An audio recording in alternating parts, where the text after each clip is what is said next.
তো আসসালামু আলাইকুম। দেখুন কত সুন্দর পান হয়েছে। এখন বৃষ্টি হইতেছে। তো দেখুন বৃষ্টি পাওয়ার পর পানগুলো কিরকম বড় বড় হয়েছে, অনেক বড় বড় পান।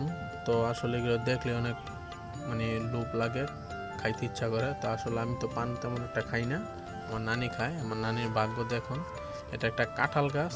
কেউ বলবে এটা একটা কাঁঠাল গাছ, সারা কাঁঠাল গাছ জুড়ে পান এসে রয়েছে। তো দেখুন কিরকম পরিমাণে পান হয়েছে, এগুলো মিষ্টি পান। তো যাদের বাড়িতে এরকম বৃদ্ধ বাবা মা থাকে, তাদের বাড়িতে এরকম একটা পান গাছ থাকলে তো মোটামুটি ওদের পান কিনা লাগবে না। তো দেখুন কত সুন্দর পান হয়েছে।